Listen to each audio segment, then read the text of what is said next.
Welcome to Sleepy Crimes. I am Anna, your host. Tonight, we drift into the shadows of the disappearance of Jennifer Kesse. Imagine, if you will, the city of Orlando, Florida, in the early weeks of 2006. It is a city that breathes with a particular rhythm, a mixture of humid night air, the distant hum of traffic on the interstate, and the soft, rhythmic chirping of insects hidden in the lush palmetto bushes. The air carries a heavy, floral scent, sweetened by the nearby orange groves and dampened by the evening dew. In this place, time seems to move a little slower, draped in the golden glow of streetlights that flicker against the velvet darkness of the Florida sky. It was here, in this landscape of palm trees and suburban sprawl, that a young woman named Jennifer was building a life filled with promise and light.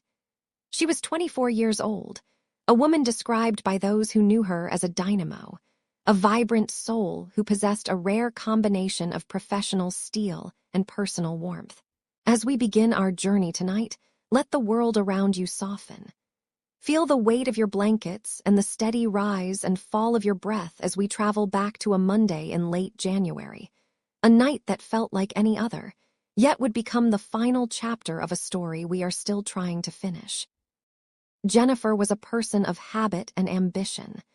By the age of 24, she had already achieved more than many do in a lifetime. She was a graduate of the University of Central Florida, where she had studied finance with a sharp, disciplined mind. In the professional world, she was a rising star at Westgate Resorts in Akko, serving as a finance manager. She was the youngest person in the company's history to be promoted to management, a testament to her work ethic and the focused energy she brought to the office every single morning. Picture her desk, organized with meticulous care, the soft clicking of her keyboard providing a steady soundtrack to her afternoons. She moved through the hallways with a confident stride, her sandy blonde hair catching the light of the fluorescent bulbs. Outside of work, she had recently reached a milestone she was deeply proud of: the purchase of her very own home. It was a condominium in a complex called the Mosaic at Millenia. The building was undergoing a transition, shifting from apartments into luxury condos, and as a result, the grounds were often alive with the sounds of industry. During the day, the air at the Mosaic was thick with the smell of sawdust and the sharp tang of fresh paint. Heavy ladders leaned against stucco walls, and the rhythmic thud of hammers echoed through the corridors. While the renovation promised a beautiful future, the presence of so many transient workers made Jennifer uneasy. She was a woman who valued safety, who checked her locks twice and always kept her phone within reach. Yet, in the quiet of that January, she was happy, standing on the threshold of a life she had built entirely on her own. The weekend leading up to her disappearance had been one of pure, sun-drenched escape. Jennifer and her boyfriend, Rob, had traveled to the island of St. Croix in the United States Virgin Islands. For a few days, the pressures of the finance world and the noise of the construction at her condo vanished, replaced by the rhythmic washing of turquoise waves against white sand. They had soaked in the Caribbean sun, the salt air tangling in her hair and the warmth of the tropics settling into her bones. It was a romantic, peaceful interlude, a brief suspension of reality where the only clock that mattered was the sun's slow descent into the sea. They returned to Florida on Sunday, January 22nd, landing back in the familiar humidity of the Sunshine State. Because the drive back to Orlando from the airport was long, Jennifer spent that Sunday night at Rob's home in Fort Lauderdale. Imagine the quiet intimacy of that evening, the two of them sharing the lingering glow of their vacation, perhaps talking about the week ahead or the memories they had just made. On the morning of Monday, January 23rd, Jennifer woke up early, the sky still a bruised purple before the dawn. She climbed into her black 2004 Chevy Malibu and began the 3-hour drive north to Orlando. She went straight to work, her mind shifting from the tranquility of the islands back to the spreadsheets and meetings that awaited her in Akko. Her mother later recalled that Jennifer sounded like she was on a cloud that morning, her voice filled with the vibrant energy of someone who felt truly loved and completely at peace. The Monday workday passed with the usual corporate hum. Jennifer was diligent, finishing her tasks and preparing for an important meeting scheduled for the following morning. She left the office at approximately 6 o'clock in the evening, the winter sun already dipping below the horizon, casting long, orange shadows across the parking lot. As she began the 12-mile drive back to the Mosaic at Millennia, she did what she almost always did. She reached for her phone to connect with the people she loved. She spoke with her father, Drew, while she navigated the evening traffic. Their conversation was light and routine, the kind of easy dialogue that exists between a father and a daughter who are also friends. She also spoke with her brother, Logan. During her vacation, Logan and some friends had stayed at her condo, and there was a small matter of a cell phone one of them had accidentally left behind. Jennifer promised to mail it out the next day. There was no hint of fear in her voice, no suggestion that anything was amiss. She arrived home and walked through the gate of her complex, perhaps passing the silent construction equipment that sat like slumbering giants in the shadows. Inside her condo, the atmosphere was quiet. She likely went through the mundane rituals of a Monday night, setting down her purse, perhaps kicking off her heels, and letting the silence of the apartment settle around her. She was home, behind her locked door, in the space she had worked so hard to call her own. The final connection to the outside world occurred at approximately 10 o'clock that evening. Jennifer settled into her bed, the sheets cool against her skin, and dialed Rob's number. This was their ritual, a way to bridge the distance between Orlando and Fort Lauderdale before sleep took hold. The conversation lasted for a while, a mix of tired affection and the small frictions that sometimes arise in long-distance relationships. They had a minor disagreement, a slight tension that Rob would later recount with the heavy weight of regret. It wasn't a shouting match, just the weary bickering of two people who missed each other and were exhausted from the day's transition. Eventually, the tension softened. They said their goodnights, the words traveling through the airwaves, invisible threads connecting two hearts across the dark Florida landscape. Jennifer hung up the phone and set it on her nightstand. The digital clock flickered, the green numbers casting a faint glow in the room. Outside, the Mosaic at Millennia was still. The construction workers had gone home, the hammers were silent, and the gates were closed. In the darkness of her bedroom, Jennifer closed her eyes, falling into a sleep that should have lasted until the morning sun hit her window. She had no way of knowing that this would be the last time her voice would ever be heard, or that the sunrise would bring a mystery that remains unsolved to this day. For now, let us leave her there in the quiet safety of that Monday night. The world is still. The shadows are long. Breathe deeply and let the details of the day begin to fade. You are safe in the stillness of the night. Close your eyes and listen to the silence. Sleep well. The morning of Tuesday, January 24th, 2006, began with a silence that felt heavy and wrong. In the offices of Westgate Resorts in Akko, the air was filled with the usual hum of business, the clicking of computer keys, and the low murmur of professional conversations. But at one particular desk, there was only a stillness. Jennifer was a woman defined by her precision, her reliability, and her punctuality. She was not the type of person who simply forgot to show up. As the clock hands crept past 8 o'clock, and then 9, her absence transformed from a curiosity into a sharp, cold spike of concern. Her colleagues looked at her empty chair, the surface of her desk clean and waiting, and they felt the first ripples of dread. By 11 o'clock, the silence had become unbearable. A call was placed to her parents, Drew and Joyce, in Bradenton. It was the kind of phone call that changes a family's history in a single heartbeat. When her father heard the words that his daughter had not arrived for work, the world outside his window seemed to lose its color, replaced by the stark, terrifying reality that the daughter who always called, the daughter who never missed a beat, was suddenly and inexplicably unreachable. The drive from Bradenton to Orlando is a journey of approximately 2 hours, a stretch of asphalt that usually feels like a routine passage through the heart of Florida. But for Drew and Joyce Kesse that morning, the miles felt like they were made of lead. The sun was bright, casting a harsh, unforgiving light over the windshield as they sped toward the mosaic at Millennia. Inside the car, the air was thick with a frantic energy. They called her cell phone again and again. Every time, the result was the same. The ringing would stop, and the mechanical, hollow voice of a recorded greeting would invite them to leave a message. It was a sound they had rarely heard.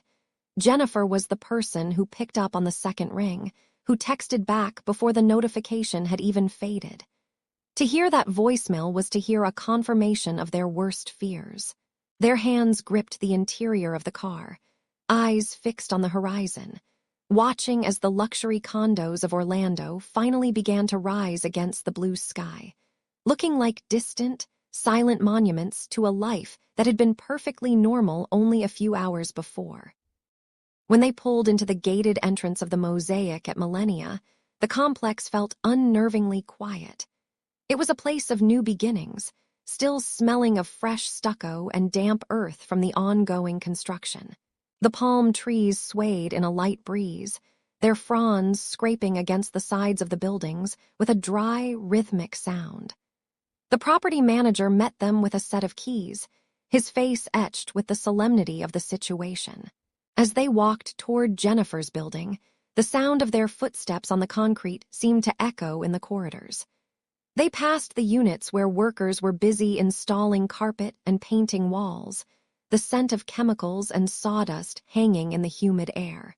When the key finally turned in the lock of unit number 3010, the door swung open to reveal a scene that was haunting not because of what was there, but because of what was missing. The apartment was peaceful, bathed in the soft, diffused light of the early afternoon, looking exactly as if its owner had simply stepped out for a moment and would be returning with a smile and a bag of groceries at any second. They stepped inside, their breaths shallow, moving through the rooms like ghosts. In the living room, the suitcase from her vacation to St. Croix sat on the floor, its zipper half open, a few colorful summer garments peeking out from the edges. It was a remnant of a happy weekend, a physical shadow of the joy she had felt just 48 hours prior. But it was the bathroom that held the most poignant evidence of her morning routine. Draped over the edge of the garden tub was a towel. When Joyce touched it, the fabric still felt damp to the touch, the fibers holding onto the moisture from a shower taken just hours before. On the vanity, the tools of a professional woman's morning were laid out with care. A curling iron, a blow dryer, and an array of makeup brushes sat near the sink. A smudge of powder, a stray hair, the faint scent of hairspray still lingering in the small space. It was a portrait of a woman who had been preparing for her day with the same diligence she brought to everything else. She had stood there, looked in that mirror, and readied herself for a Tuesday that she would never actually see. In the bedroom, the scene was equally domestic and devastating. The bed was unmade, the sheets tossed aside in the haste of a morning wake-up call. Several outfits were strewn across the mattress, choices made and discarded as she decided what would be appropriate for her meetings that day. It was the messy, relatable ritual of a 24-year-old woman in a hurry. Her pajamas lay on the floor where she had stepped out of them. Everything suggested that she had finished her preparations, gathered her things, and walked out the door. But as they looked closer, the void became more apparent. Her purse was gone. Her keys were gone. Her cell phone and her music player were nowhere to be found. And most importantly, when they looked out the window toward her assigned parking space, the black 2004 Chevrolet Malibu was missing.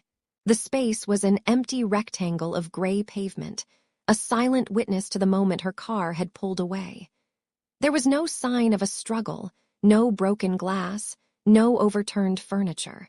There was only the damp towel and the unmade bed, the lingering traces of a life that had been interrupted in the narrow window of time between a morning shower and a morning commute. The search for Jennifer had reached a fever pitch by the morning of Thursday, January 26, 2006. While her family and friends combed through the dense brush and local canals of Orlando, a tip came flickering through the phone lines. A tenant at a nearby apartment complex called Huntington on the Green had been watching the local news, eyes fixed on the image of a black 2004 Chevrolet Malibu. They looked out of their window and saw it. The car had been sitting there, silent and motionless, for 2 days. It was parked in a visitor's space, positioned with a strange, clinical precision that felt out of place among the more haphazardly parked vehicles of the residents. When the police arrived, the air was thick with the humid, heavy scent of Florida pines and the distant roar of the interstate. The car was a dark, polished void under the bright morning sun, its surface reflecting the palm trees and the pale blue sky. It sat exactly 1.2 miles from Jennifer's front door at the Mosaic at Millennia. It was close enough to be a taunt, yet far enough to suggest a deliberate, calculated journey. The investigators approached the vehicle with a hushed reverence, their footsteps crunching softly on the sun-baked asphalt. They peered through the glass into an interior that looked almost untouched, yet the air inside felt heavy with the weight of what was missing. There was no sign of a struggle, no blood, no shattered glass. Jennifer was not there, but the ghost of her presence remained in the quiet vacuum of the cabin. As the forensics team began their meticulous work, they realized the car had been scrubbed of almost all traditional evidence. The steering wheel, the gear shift, and the door handles offered nothing but a frustrating blankness. It appeared as though the vehicle had been wiped down, a chilling detail that suggested the person behind the wheel had been calm, methodical, and aware of the trail they were leaving. Inside, Jennifer's purse was gone, her cell phone was missing, and her keys were nowhere to be found. Yet, strangely, a valuable digital video disc player and other items of worth remained in the back seat, untouched. This was not a robbery gone wrong. This was something else entirely. While the technicians dusted for prints, their eyes were drawn to the hood of the car. There, in the thin layer of dust and road grime, were marks that looked like the faint, overlapping impressions of fingers, as if someone had been pushed against the metal or had leaned there in a moment of heavy exertion. The marks were fleeting, almost like shadows on water, and they provided more questions than answers. The heat of the midday sun began to beat down on the black roof of the Malibu, and the investigators felt the ticking of the clock. They knew that every hour the car sat there, the trail grew colder. But the complex had a secret, a digital eye that had been watching the parking lot since the very hour Jennifer vanished. Hidden against the backdrop of the complex's architecture were surveillance cameras. These were not the high-definition lenses of the modern era, but the flickering, grainy eyes of mid-2000s security technology. When the detectives pulled the tapes, they found footage from Tuesday, January 24th, at approximately 12 noon. The video was a sequence of still images captured every 3 seconds, creating a jerky, stop-motion version of reality. In the first frame, the black Malibu appears, turning into the parking lot with a slow, deliberate cadence. It glides into a visitor's spot near the swimming pool, the sunlight glinting off its rear bumper.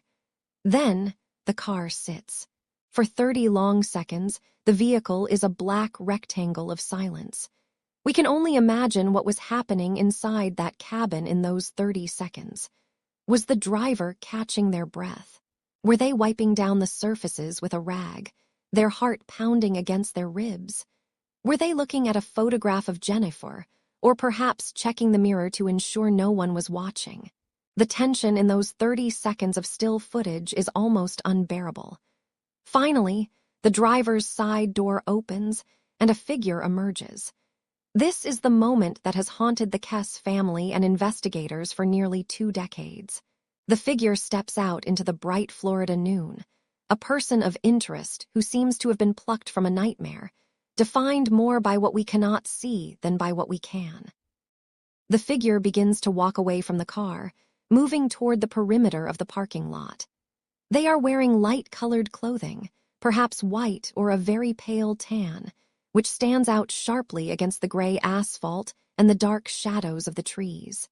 Their hair is dark and cut short, possibly in a style that some have described as a bowl cut. They walk with a certain rhythm, a steady, unhurried gait that suggests they know exactly where they are going. But as they move past a decorative wrought iron fence, something truly uncanny happens. In every single frame captured by the camera, the person's face is perfectly, impossibly obscured by the vertical bars of the fence. As the camera clicks, the person moves. As the person moves, the bar aligns with their head. Frame after frame, second after second, the fence acts as a physical sensor, a series of black iron lines that keep the identity of the driver a total mystery. It is a coincidence so statistically improbable that it feels like a glitch in the universe. The FBI would later analyze this footage with the most advanced tools available, attempting to peer behind the iron bars, but the results were always the same. The person remains a silhouette, a phantom caught in a mechanical loop. They have been nicknamed the ghost on the fence, a title that captures the ethereal and frustrating nature of the lead. They are right there, within reach, yet they remain a featureless shape in a sea of gray pixels. The investigators pored over the height and build of the figure, trying to squeeze any scrap of information from the grainy loop. The original estimates suggested the person stood between 5 feet 3 inches and 5 feet 5 inches tall, a stature that opened up a wide range of possibilities. Could it have been a woman, a teenager, a smaller man? The clothing looked like a uniform of some kind, perhaps that of a maintenance worker, a painter, or a chef. The shoes appeared to be dark and sturdy, the kind worn by someone who spends all day on their feet. After parking the car and walking past that infamous fence, the figure simply vanishes from the camera's view. They did not run. They did not look back. They walked into the Orlando afternoon and disappeared as if they had never existed at all. Bloodhounds were brought to the scene, their sensitive noses pressing against the upholstery of the Malibu. The dogs picked up a scent, an invisible thread that led them out of the Huntington on the green parking lot and back toward Jennifer's own apartment complex. They tracked the smell along the sidewalk, past the manicured lawns and the stucco walls, leading the handlers right back to the gates of the Mosaic at Millennia. The implication was staggering. Whoever had taken Jennifer's car had walked the mile back to her home. They were comfortable in her world. They were part of the landscape. As the sun set on that Thursday evening, the image of the faceless walker burned into the minds of everyone involved. The car was found, the video was secured, but Jennifer was still gone, and the person who knew where she was had been hidden by nothing more than a few thin bars of iron. The corridors of the Mosaic at Millennia were not the quiet, carpeted sanctuaries one might expect from an upscale, gated community. In the early weeks of January 2006, they were a labyrinth of transition, a place where the air felt thick and tasted through a fine, powdery veil of drywall dust. This dust clung to the back of the throat with a chalky persistence and settled in a ghostly white layer over the dark baseboards, mapping out the traffic patterns of the dozens of workers who moved through the building daily.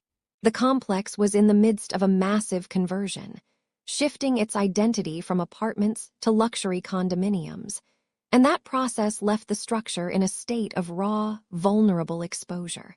Underneath the flickering, cool-toned fluorescent lights, the floors were often stripped bare to the concrete or covered in sheets of heavy-duty translucent plastic that had seen better days. Every time Jennifer walked toward her front door on the second floor, the plastic would crinkle and snap under her shoes with an amplified sharpness, a sound that seemed to announce her arrival to every vacant, echoing unit on the floor. It was a sensory overload of the unfinished. The sharp, chemical bite of fresh latex paint that stung the nostrils, the rough, splintered texture of exposed wooden studs in units where the doors had been left ajar, and the constant, low-frequency hum of industrial fans struggling to circulate the humid Florida air through the stagnant, windowless halls. This was the world Jennifer returned to after her long, demanding days as a financial manager. A world increasingly populated by a shadow workforce that felt more like a permanent fixture than a temporary necessity. Because of the sheer scale of the renovations, dozens of laborers moved through the property like a slow, rhythmic tide. Their presence felt even when they were not visible. Many were transient, part of a rotating crew whose names were never recorded on any official roster, and whose backgrounds remained a mystery to the very management that oversaw the property. In the quiet, transitional hours of the late afternoon, as the sun began to dip toward the horizon and cast long, distorted shadows across the parking lot, the sounds of construction would begin to shift in tone. The loud, aggressive thud of hammers against wood and the piercing, metallic whine of power saws would slowly fade, replaced by a more unsettling, subterranean sound. The low, guttural murmur of voices echoing from within the supposedly vacant units. It was a known secret among the small group of residents that many of the workers were living on site, occupying the empty condos that were still waiting for their permanent owners to claim them.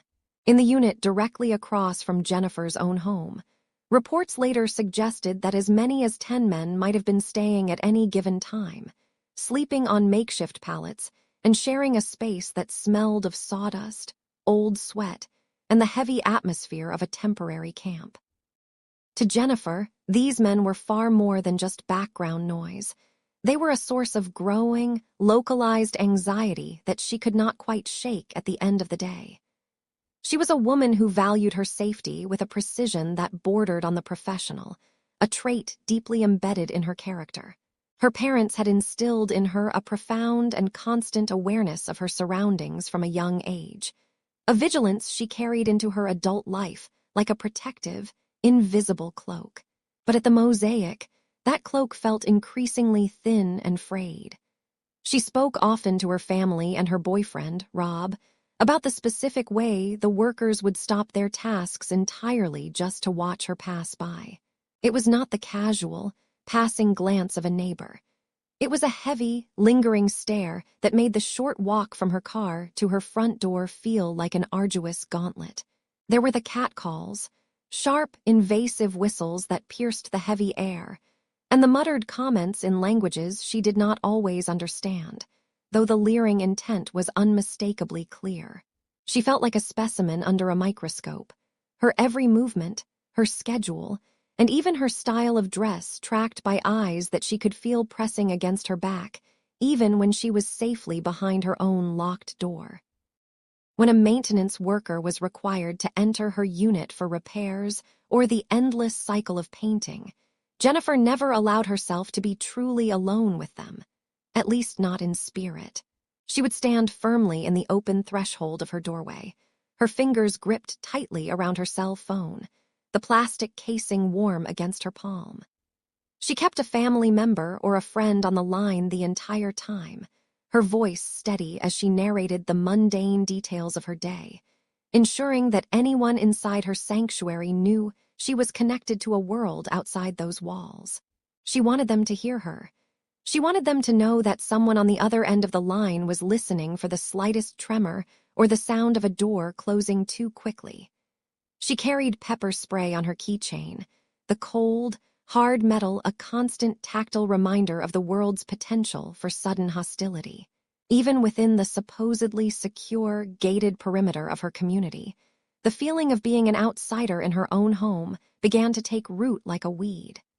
The renovations had stripped away the thin layer of privacy that a home is supposed to provide, turning her living space into a glass box surrounded by a construction site that never seemed to sleep.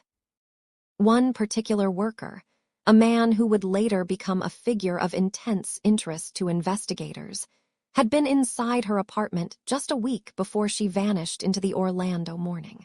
He had been there to perform minor repairs, a task that granted him the legal right to move through her personal space, to observe the layout of her kitchen, the position of her bedroom door, and the rhythm of her life.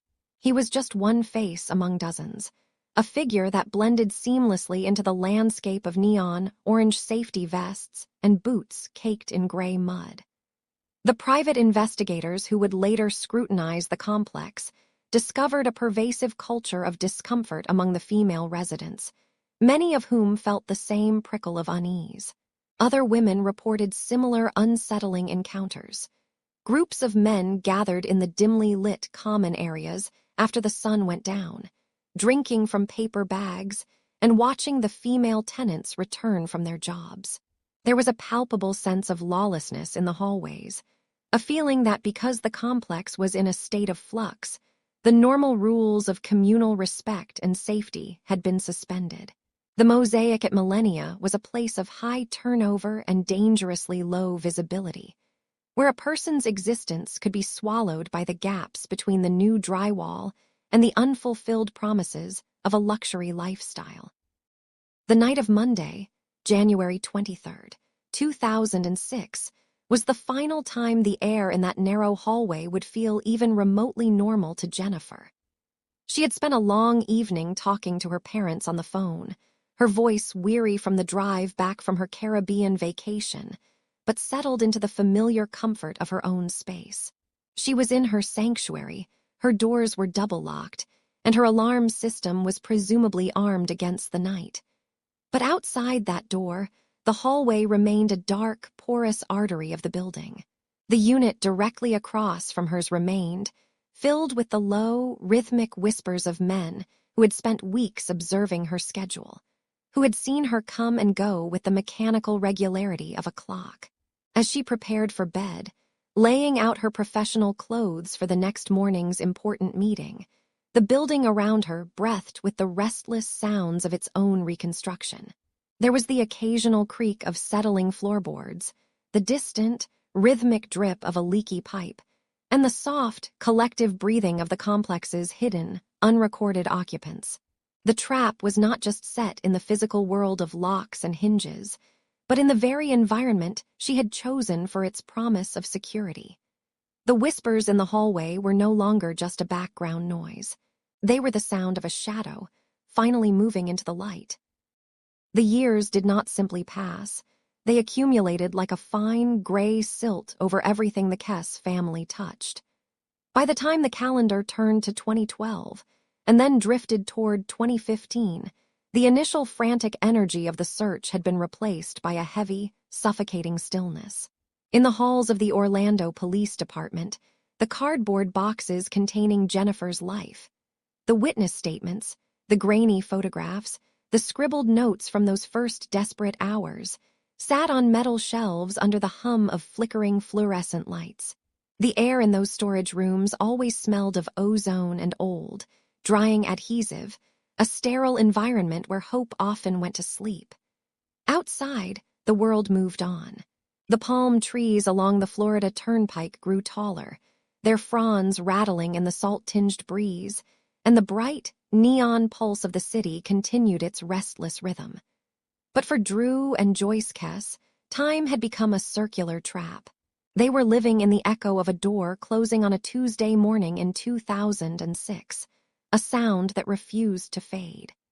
They watched as lead investigators were reassigned, as new faces took over the desks of those who had once promised to find their daughter, and as the case was slowly tucked away into the quiet drawers of the inactive and the cold. There is a specific kind of silence that accompanies a stalled investigation. It is the sound of a telephone that no longer rings with tips, the scratch of a pen that has run out of new things to record. For nearly 13 years, the Kesses had been told to trust the process, to believe that the authorities were doing everything within their power. But by 2018, that trust had worn thin, frayed like an old rope holding a great weight. They realized that the information they needed was locked behind a gate of bureaucracy.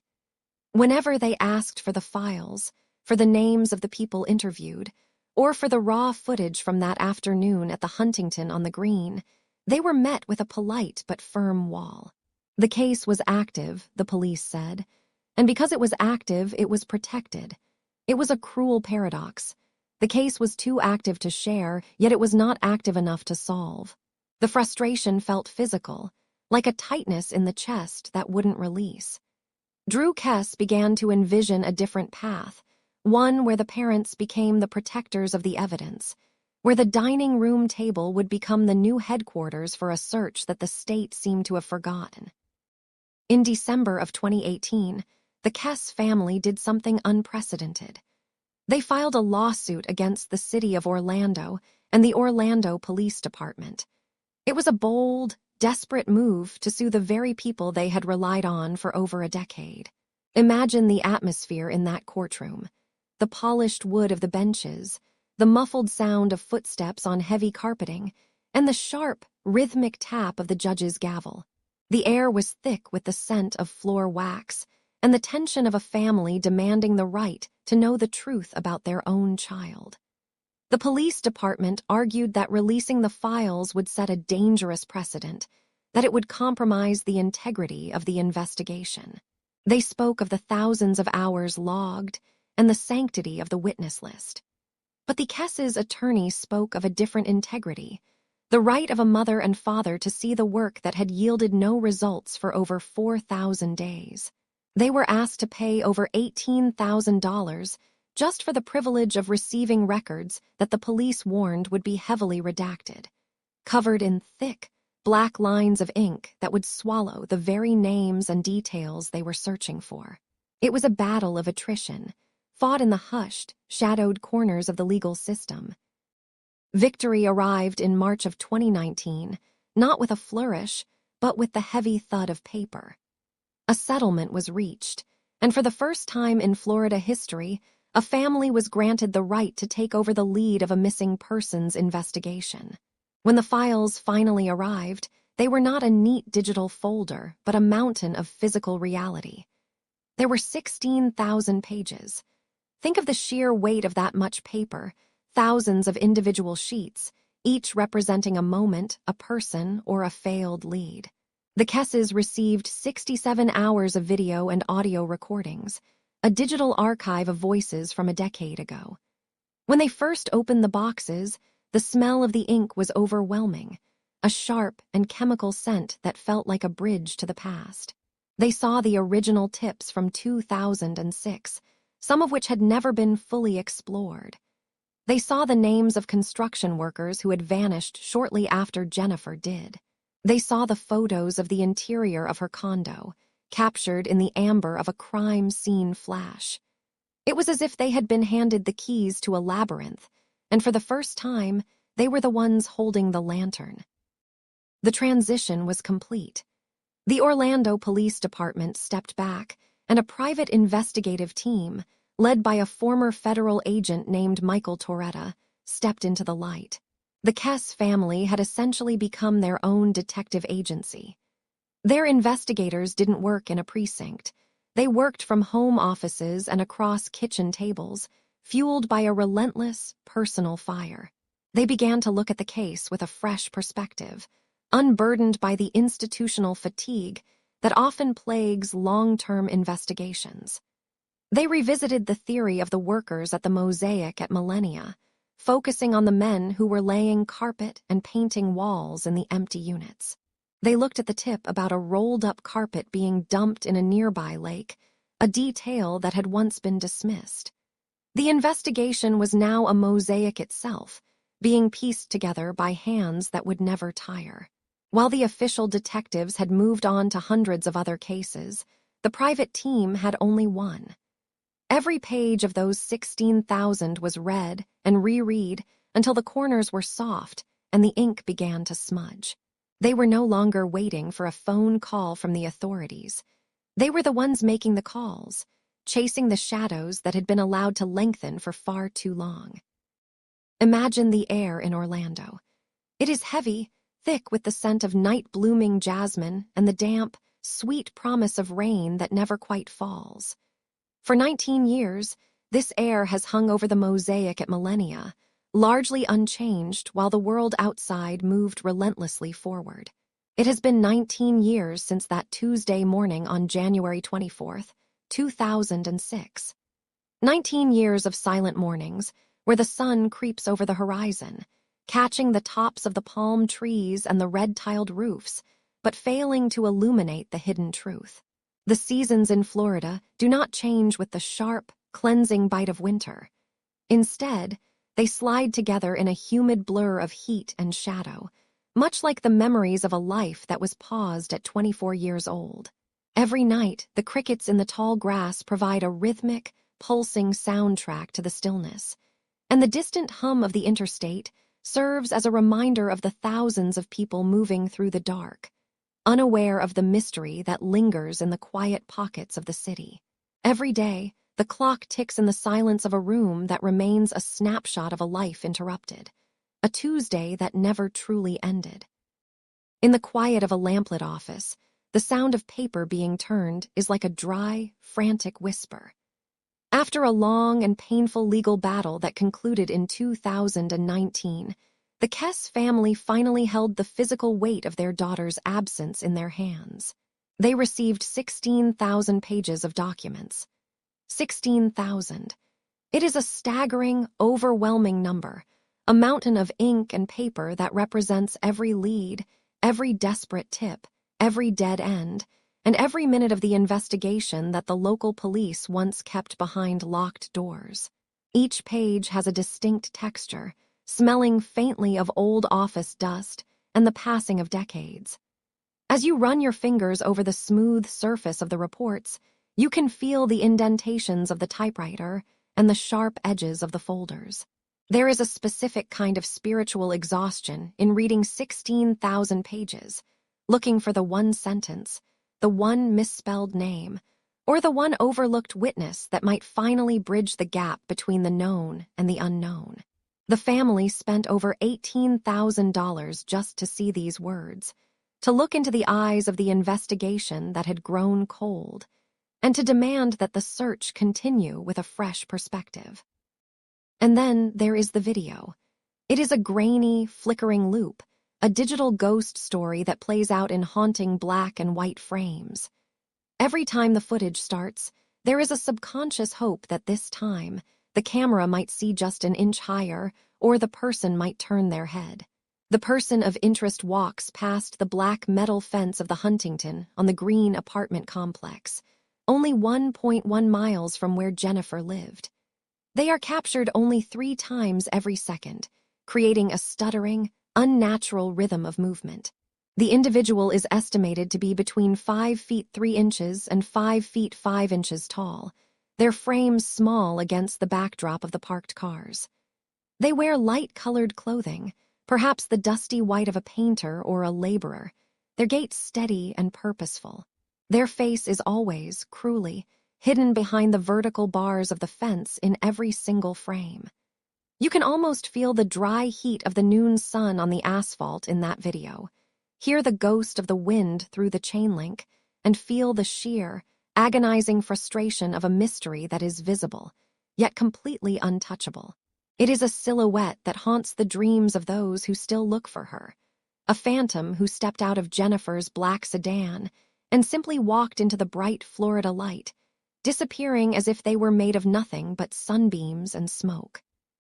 But the darkness is no longer absolute. In the recent months of 2025, a new sound has entered the investigation, the steady, rhythmic pulse of renewed activity. The Florida Department of Law Enforcement has officially declared that the case of Jennifer Kesse is no longer cold. It is a living, breathing thing again. New forensic technology has allowed investigators to return to the evidence with a precision that was impossible in 2006. There is DNA now, found in the quiet corners of the evidence lockers, in places where it was once believed no biological traces existed. It is a microscopic map of a human being, a signature that has survived for nearly 2 decades, waiting for the science to catch up. The private investigators, led by former federal agent Michael Toretta, have narrowed down a list of names that once reached into the double digits. They are looking at the construction workers who were once just shadows in the background, examining the records of Lake Fisher, where a witness once saw something heavy being submerged in the dark water. The air in Orlando feels different when there is the scent of progress. It loses some of its heavy, stagnant weight. The whispers of the past are being replaced by the firm, clear voices of professionals who refuse to let the silence have the final word. In a quiet house in Tampa, Drew and Joyce Kesse sit together. Their strength is not a loud or aggressive thing, but a durable, soft fabric woven from 19 years of advocacy, grief, and unshakable love. They have changed the very laws of the state of Florida, ensuring that the Jennifer Kesse and Tiffany Sessions Missing Persons Act stands as a protective shield for other families, so they never have to fight the same walls of bureaucracy and silence. They do not look for vengeance. They look for the daughter who called them every night at 10 o'clock, the one who loved the feeling of the sand between her toes and the bright, clear colors of a life well lived. Their hope is a soft, constant light at the end of a very long hallway, never flickering, even when the nights are at their most lonely. They are the guardians of her story, ensuring that the name Jennifer Kesse is not merely a footnote in a dusty file, but a living memory that demands a resolution. They still feel her presence in the breeze that moves the curtains, a reminder that she is still out there, somewhere in the vast, reaching landscape of the Florida night. The stars above central Florida are distant and cold, but they watch over the same palm-lined streets where Jennifer once walked. The mystery remains, but it is no longer buried under layers of indifference. It is being brought into the light, one page, one lead, and one DNA strand at a time. For tonight, the work of the investigators has paused. The pens have been put down, the heavy binders have been closed, and the family has finally sought the solace of rest. The heavy air of the night carries the quiet, persistent promise that the truth is waiting just beyond the horizon, ready for the morning. But for now, let the shadows be still. Let the hum of the world fade into the background. You have walked through the echoes with us, and now it is time to find your own peace. The case rests now. Let the details fade. You are safe. Close your eyes, breathe deeply, and have a good night. Sleep well.